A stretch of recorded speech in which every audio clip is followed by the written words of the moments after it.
केड़े सुंदर राइज मोर केड़े मिठा मो भाषा ओडिया मन ओडिया प्राण बुझे पखाल कंसा। एटा आज्ञा जी लिखिथिले एकदम ठीक ही लिखिथिले। से गरीब लोकटी हो कि धनी लोकटी हो ढू ढू खरा बेलटे जिते पखाल कषाय पेटरे पड़ जाए लगे जीवन में किछि दरकार नहीं। खाली खरा नुहे शीत बरसा काकर माने वर्षक 12 मास आम ओडिया बास पखाल ही लोड़ा। खाली को मनीष आम महाप्रभु पाखे नानादी प्रकार पखाल भोग लगा जाए। से तो किए बुझु कि न बुझु पखाल महत्व गोटे ओडिया ही ठीक बुझे। आम पखाल महत्व को सारा विश्व में प्रचार प्रसार करने प्रतिवर्ष मार्च 20 तारिख को पखाल दिवस भाव पालन करा जाए। जानी पखाल सह बेसी किसी आइटम दरकार नहीं, बस गोटे आइटम हेले ही हेला। आज मैं दही छुंक पखाल सह किछिटा आइटम रेडी करछि। पखाल दिवस केमती लागिला? भल लागिला। इला जुली आ तमर केते एन्जॉय कर आई जिबारी मु भी मो मन पुना हे भूली जाउछु कोन भूली गला? जहा किछ खाइली सब भूली गला? खाइ चलछि किंतु भूली जाउछु थरे। ओहो हो कोन कोन खाइ लगे आइटम सब? सब माछ पकोड़ा चिकन चिली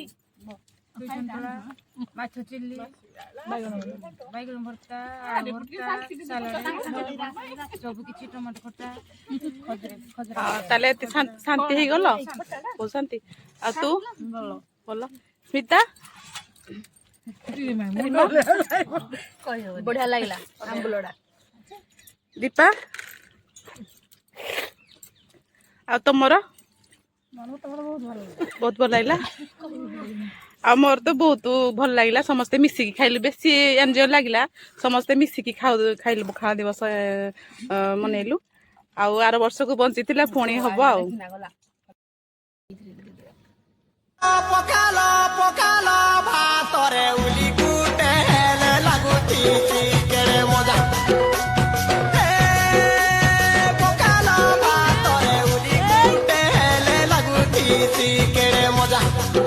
तोहर लुलु भानी चाखी जनता तोहर लुलु भानी चाखी जनता तुम्हें बुझा है सो को फेंका उली गुटे हेले लागुती केरे मजा।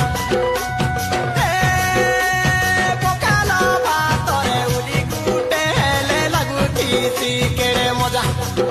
तोहर लुलु भानी चाखी जनता तोहर लुलु भानी चाखी जनता तुम्हें बुझा है सो को फेंका मते भल लागे बोली फूल खोसा